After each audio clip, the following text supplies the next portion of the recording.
ffe tulina ate ebyenjawulo nze ne Jenosale kubanga ffe wano okujja okusengawo kyateeka wano amaka wano twatuulawo ntukolawo pulogulaamu ey'okkuba naye nga abajaasi ba UNRA bali mu tawuni eri ekapeeka naye nga ffe tuli wano netupulaninga okuba Busunju Kalege Semuto ne Kapeeka naye nga tutuddewa wano wemulaba wano netumaliriza okusimbula nga buli gurupu eweereddwa n'agikomandinga netumala okukuba netudda mu pozisoni yaffe wano nga teri wa UNRA atutegedde akantu kali ke bagamba kaliko Semuto wali we baziika abajaasi baffe abafiira mu ntalo okatondawo twalina abantu betujjukira twafiirwa abajaasi 4 nga tulumbye Kabamba naye mu kutambula n'abantu abo twabaziika mu katundu awo ekyewuunyisa tageti yali erowooza nti awali Semitule we bali naye twagenda tukizuula oluvannyuma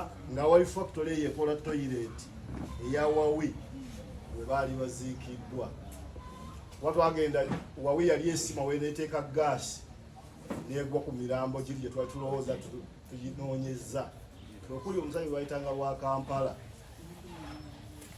wali awo mu Semitule awo kati omwana abaana bano abalala tubazudde factory eyo ezimba bwe yasima ettaka okugenda ng'ezimba emisijjayo nejjayo ziponjoza tulina ekyambalo kye tuyita ponjo byabanga byamadoodowa mwe twaziikanga n'ebisitulayo tuga twali tulowooza bali eri kumbe bali wano kati tukimanya ti historia yaffe ikoze eki naye mu byonna kiffe gye twenyumiriza nti ffe ng'abaagenda mu nsi twenyumiriza mu kintu ky'okuba ti twaleeta kye tuyita emirembe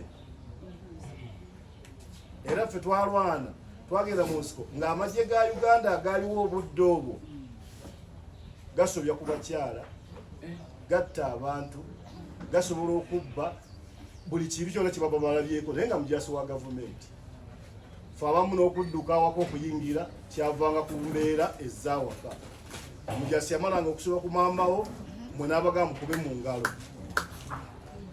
n'amala okumusobyako ate n'amutta n'amuleka omwana w'emyaka 2 ng'ayonka mulambo so ebyo bimu ku byatulwanya bwe tuli n'olwaleero mumwe abali Uganda abaga nti Museveni dikiteeta tuseka ne tugweri ng'osobola okumala okukyogera ku mawulire nga wano ate n'odda awakaawo ne weebaka tekyaliwo mu Uganda twalwanyisa n'olwekyo ffe tulowooza nti omulimu ogwaffe twagukola twalina ekigendero ekyokutondawo omujaasi asobola okuwuliriza omuntu wa bulijjo twalina ekigendero ekyokuleetawo omusirikale atatiisa ne b'omusanga mu kkubo nga bwe byali olwaleero bagamba nti ze nkulidde security y'omukolo ogenda okubeerawo kituufu naye SFC bwena gyera ejja kuusanga nga tukwatagana nayo naye tulina abajaasi mu Uganda abaweesa ekitiibwa mu nsi yonna teri mujaasi ayinza kukutiisa mbu ndali waliwo abasirikale kampiteeno bwenti tekiriiyo Uganda gye twajjawo oba gye twanunula omujaasi omu yayingiranga mu kkanisa ng'eno n'atemaatema abantu bonna be yeetaaga okutema n'amala okutema n'atambula n'agenda ng'abamu basigaddewo balamu abalala bafudde abalala basigadde na biwundu n'akoowa n'agira ki n'agenda today tulina abajaasi g'osobola okuleka ku kkubo nga talina ssente za transport ng'olina taxi abajaasi be twalwana nabo ng'ayimirira buyimizi ku mudaala gwe nagati kiro 5 ez'ennyama ate n'azikutikka n'ozimutwalira wazaagala ate ne weebaza mbu oyo musajja mulungi atutte kiro 5 zokka so Uganda we tugitadde tetulabawo nti watuufu waliwo abeebuuza lwaki babikola kati nze njala babuliramu bannayuganda abali wano n'abatali wano abatatulabira mu mawulire twawamba mu 1986 mwezi gwa January mwezi gw'omukaaga 86 twatandika okulwanyisibwa abaali balowooza tikyangu okudda mu nsiko n'ojjako gavumenti era ekyo twali twakamala myezi bwezi entalo ezo zibaddewo okuva mu 1986 mpaka mu 2007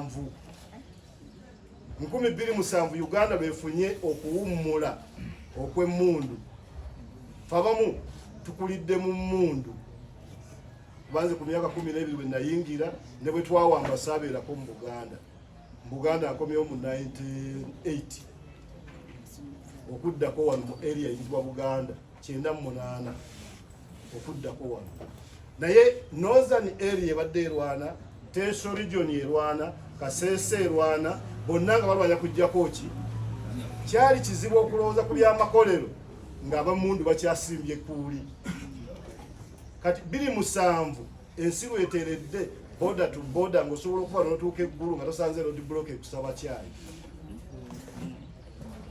nova n'ogenda Soroti nga tosanze road block oba ti waliwo ambush kusooke mulinde nolekyo ensi gyevudde si kumpi abantu bonna balina okubeera nga baagala ensi yaabwe balina okutunuulira emirembe gye twaleeta ate bagikozese bulungi abamuwulire kye mbasaba mukole kiri waliwo engombe y'ennaku zino muna tubalabise bannabyabufuzi bawana abawakanya bagamba kapeeka teri kiriyo mubalabise kati mubirage mubirage babirabe bategere tebiva bweru kujja kapeeka wabula bikolebwawa era mufube nnyo okulaba buli factory njagala tuba twazikiriza ne bwe mwagala kuyingirayo muyingire babalage matiri yasookera ddala watandikira mpaka ku kiwedde okukola bwe kigira ki olunaku luno lwa 27 security ejja kuba weeri naye nga teriwo kukanga muntu yenna wabula era okuba obulungi bw'omuntu oyo azogira ki okulaba omwoleso oba okugula ebyo byeyeetaaga ekigenderwa kubanga ffe n'abadde tetufaanana ojja kujja n'emitwalo gye5 wabeewo akuferera awo ebyo ebintu bw'oyingira eri munda bajja kuba tukirina wano ku mulyango akiguza eri 3 akitunda wano 5 jangu wetuukire ku mudaala ffe tuliredde okukuuma mpaka gonoga nti zeekooyo enzizeeyo ewange mwebaletewa generally on technical matters, especially at the park. Kindly take over. Thank you so much, sir. I salute you, ladies and gentlemen, and our dear viewers. I salute you.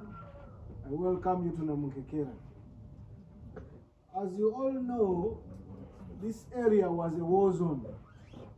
This was a war zone, and no one expected something good to come out of here after this phase, which the managing director has talked about. So it took a lot of effort for General Salim Saleh to organize this war-rugged place to what you see today. So what did he start with? He started by losing his property. General Saleh had to part with a prime property, sacrificing for a prime idea, which is a very huge risk. That is losing what is tangible and you're getting what is not even existing. So that is what General Saleh did. He lost his property in Garuga, sold it against the family, and bought Namukekera. It was not given to him. He worked for it with his own.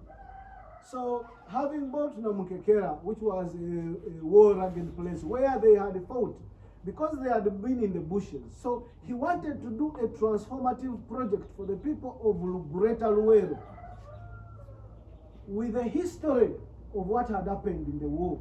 So many people left the bush, but General Saleh never left the bush because he fought here, he stayed here. So with that background of prime idea, for prime property, prime idea, we started Namukekera. And when he started Namukekera, he started with veterans. He started with veterans. And he majorly relied on agro production, agro processing, value addition. So in this very place, we started adding value to pumpkins. We are doing pumpkin, okay? We added value to honey. We produced briquettes. We produced, I think the biggest thing that was there for manufacturing was hose. So at that time, General Saleh turned this area, this entire huge piece of land into a maize garden. And that maize garden gave birth to the first industry you see here called Yahi. that maize garden gave him the new idea that this place can actually become an industrial park. But to go back in 2002, when he met with His Excellency Yoweri Museveni in Karamoja, surprisingly, our president is almost a forward-teller. In 2002, he refused General Saleh from selling this place. He told him, don't sell Namukekera because one day it will be an industrial park. Many years before it could even attempt to be an industrial park.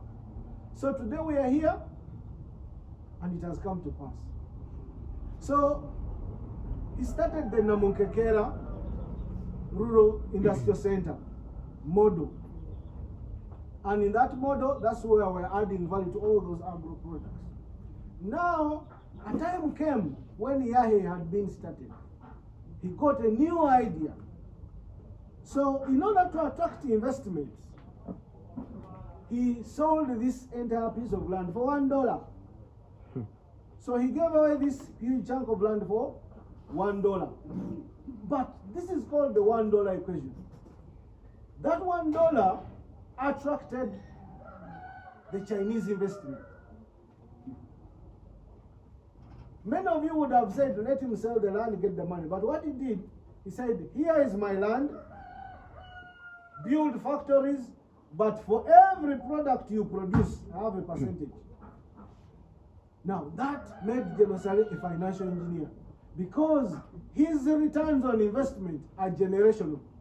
For as long as the full lifespan of the factory is there, he will never stop earning. Yet, he's not the owner of the industry. Yet, he's not the developer of the park. So, how many Ugandans have that kind of accuracy in financial engineering? So, this is where General Saleh stands out in as far as finances is concerned. And up to today, the huge investment you see here, he's the chairman of the industrial park, there is the developer, Mr. Zhang, and then we have the investors. This is the model. And he, on every product produced, as you see them, he has a percentage. And that is generational wealth. So, on the other side, as the chairman of wealth creation, General Saleh exhibited the highest level of wealth creation. Not only for himself, but for Kapeka, for Nakaseke, and Ugandans. Many of you want to say that is Saleh's park, that is Chinese park. This is not Chinese park. It's not Saleh's park. It is the people of Uganda's park. This park belongs to the Ugandans. Because it's Ugandans working here, it's Ugandans who are benefiting, and it's the government of Uganda benefiting. He has only been a visionary. And he was also under a visionary called Yoweri Museveni. Nowadays we call it Musevenomics. Okay, under Musevenomics we look at Museveni's economics. And in Museveni's economics we look at the principle of security of persons and their property. And the second principle of privatization and liberalization enables the private sector. So this industrial park here you see is not a government industrial park. It is a private sector owned industrial park, but facilitated by government. So under the Namukekera model, we run what we call public-private community partnership. So under the public-private community partnership, because of his huge heart, General Saleh looked at farmers in Greater Luero and had mercy on them, because they had nowhere to sell. So he created demand. This year here, the one of maize, attracts maize from 5 districts of Nakaseke, of Luero, Nakaseke. Thank you. Modulator. Welcome to Namukekera Rural Industrial Center, a home for production and a home for post-harvest handling, processing, value addition, marketing of agricultural produce, and manufacturing materials. Modulator, we are allowed to use Luganda and Yes, yes, please. Mwaniriza ekifo kyaffe Kapeeka era nga Kapeeka we baatandikira ebintu ebyenkulaakulana. Looking at our history, the history begins from our protectorate, the British. Era nga General Buckley bwe yagamba nti history yaffe kwegamba balina kampani yaabwe bano aba protectorate abajja okubuulira enjiri baali basajja bagezigezi tebajja kubuulira njiri yokka baali bazina okufuna ebikola ki ebyeddeeyi ebyobugagga n'agamba nga history bwenaaba eri ya Ugandan company gye baafuna eyo nga yeeberanga gyoyita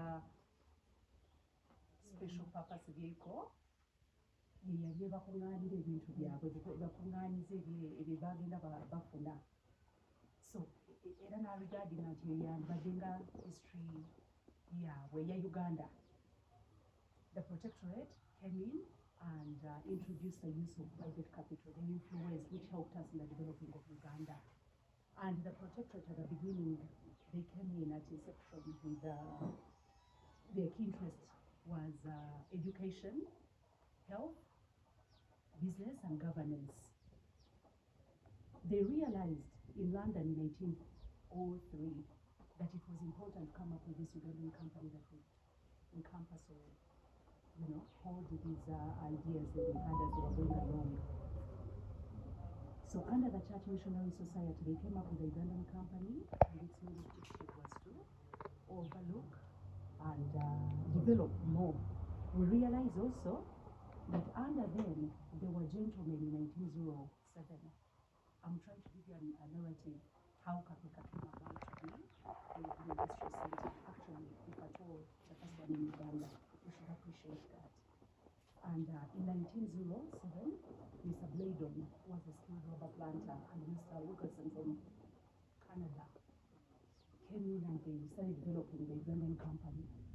They planted 19,400 rubber trees, and the other ventures that were involved in this Ugandan company as they were encompassing, they did sugar, tea, coffee, and others. Okay? So, in the actualization, their ownership of Namunkekera was taken over. Their ownership was 1930, and the proximity, I believe, was okay for them, which was about 62 kilometers away from the city. It was very okay. Local language. Basebo ne bannyawo tubaniriza tusanyuse n'okubalaba mwe bali kujja tukwasaako kweno press conference. Mbadde njagala nzireyo katono ku nga 1997 nga General amaze okugula yawaka ettaka lyerimu yasacrificingako Patrick's land n'agiwa aba heroes abaali bavudde mu lutalo era baziikako awo Malaysia naliwo ne bwe twaziika Lieutenant Colonel Mwebazi. On 1st July 2006 ne tukola ground breaking eya rural agricultural industrial park yatandika nayo engineer ajogeddeko my colleague naye katudde ku the achievements.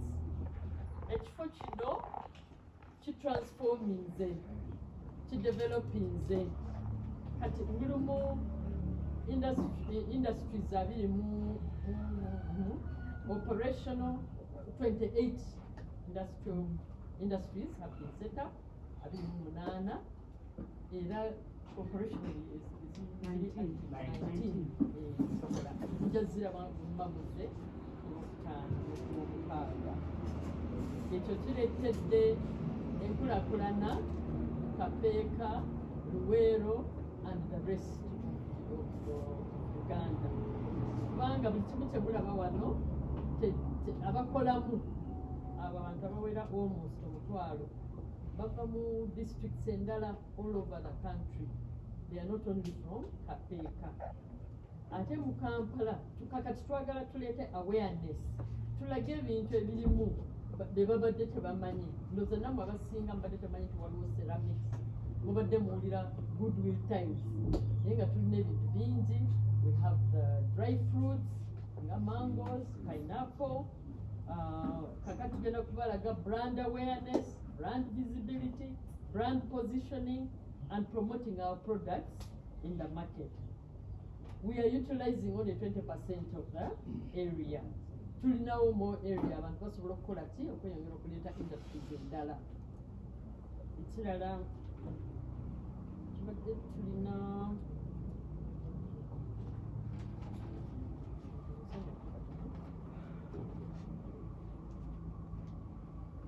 era nga omukulu engineer bwayogedde ne managing director omukulu General Sale yali ayagala aweeyo back to the community kubanga bali wano mu ttale era ekyakikoze ne bwe muba mubasse muto nga mulaba there's a big difference.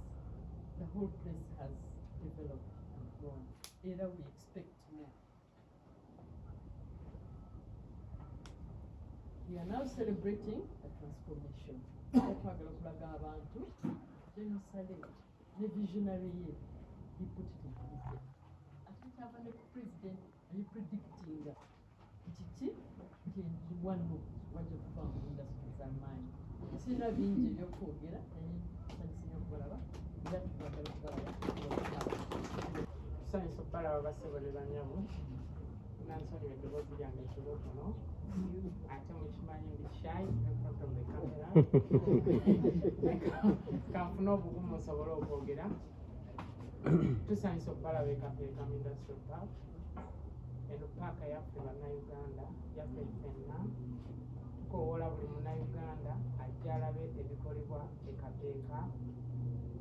Twagala kujjamu bannayuganda endowooza gye balina nti kino kifo kyabayeekera abalwanyi ba ntalo guno omulembe gw'abavubuka ennaku zino tuzibatukosa tales badisplays toilets ebintu byanjawulo ebikolebwa ekapeeka. So nkoowoola buli munnayuganda Friday eno ne Saturday mwenna mujje mulabe ebikolebwa ekapeeka. Twagala kujjawo ndowooza nti ekapeeka wajja nosanyusa leeka. So kapeeka waffe bannayuganda ffenna. So nkoowoola buli kiisi buli kinnoomu ajja ekapeeka alabe afune ku bintu tugule ku bintu ku miwendo gya layisi egya factory jangu naawe weefunire ku mukisa osobola okuba wano ng'ofuuse agenti ng'osobola okusuubuza tales. So guno omulembe gwa kola mujje buli omu afune opportunity mujje buli omu exchange contacts. So luno lunaku lwaffe ffe nga bannayuganda si lwa muntu yenna sagala abantu chance zibayitako ate nga yino ssaawa nammwe bannayuganda mujje mwerabireko local content akolebwa wano ewaffe e Uganda. Baba nnyonnyodde nti buli 99% buli kikolebwa kiva wano Uganda. So yessaawa bannayuganda muzibuke mujje mulabe ku kikolebwa wano. So program for the day for Friday and Saturday tulina abagenyi abakulu, tulina speeches, tulinawo emyeriso companies ez'enjawulo exhibition. So waliwo my sister ajja kukyogerako Maureen about the exhibition. Tulina entertainment that day for 2 days esana nakiro tusula nga abantu muligika eno nga mugula namusanyuka mugula ku bintu ku bbeeyi rayisi ebikolebwa wano ewaffe. Tulina abayimbi ab'enjawulo Chameleon. So tulina aba surprise artists bangi. So yange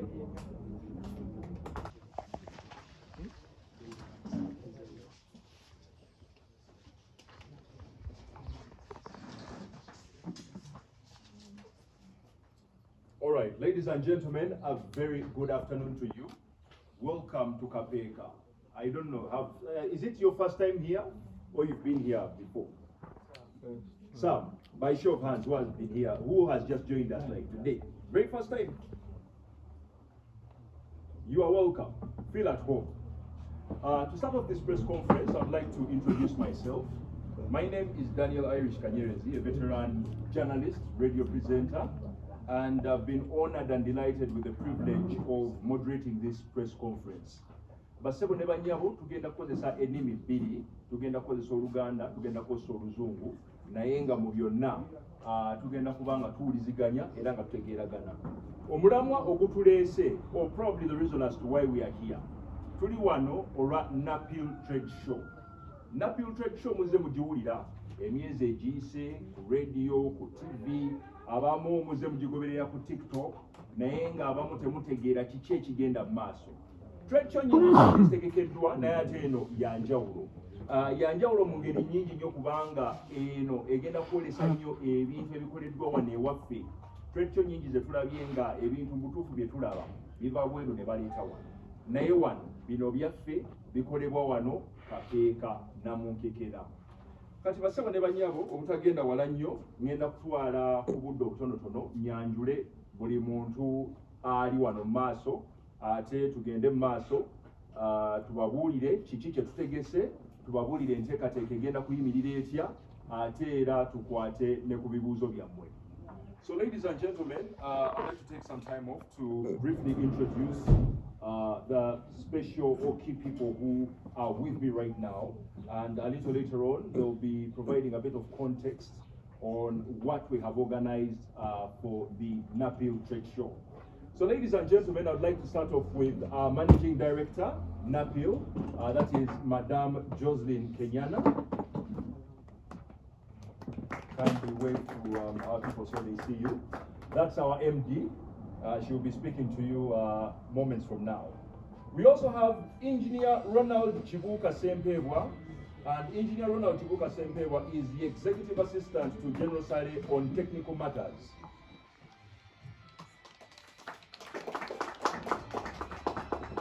Ladies and gentlemen, I'd also like to introduce Madame Rose Birungi Kamuntu. And Honorable Rose Birungi is the Executive Assistant on Special Operations to General Salim Salim. You also welcome, Madam. Ladies and gentlemen, what is a NAPIL? What is an event without ICT? Of course, we've tapped into the technical resource of none other than Mr. Deogracia Senkumbu, our head of ICT NAPIL. Moving on, ladies and gentlemen, I'd like to introduce Honorable Rose Nandozi. She's the Executive Assistant to General Saleh on Cooperatives. You most welcome, Honorable. Captain John Sekanjako is yet to join us, but oh, he's here, yes. Ladies and gentlemen, Captain John Sekanjako is our head of security. Ladies and gentlemen, I'd also like to introduce Madame Esther Katende. Right here, she's with us at NAPIL. And then, ladies and gentlemen, we also have a brilliant and talented events manager in Mr. Kookie, Robert Jackson, aka Mutima. So I still have more people to introduce, ladies and gentlemen. Allow me to introduce Madame Doreen Kabatesi. She's handling PR and marketing for NAPIL. Moving on, we have the manager, Farm Service Center and head of agriculture.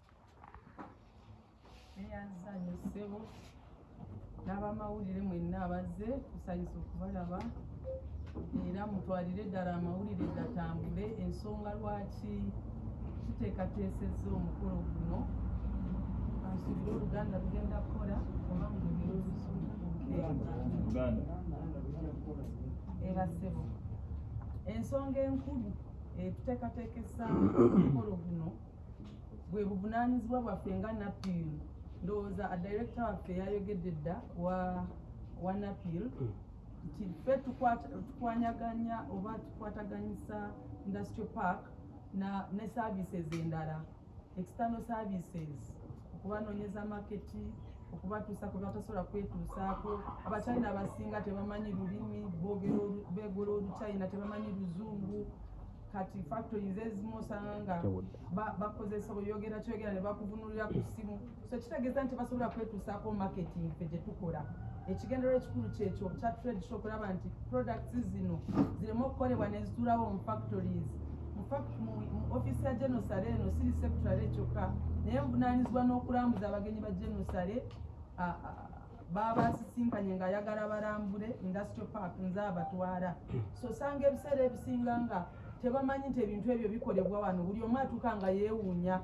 Ate ebintu ebimu ne bikolebwa n'ebirawo nga bitudde. Factories ezimu zitunda ne zipayiringa ebintu naye nga bijjudde awo tebitambula.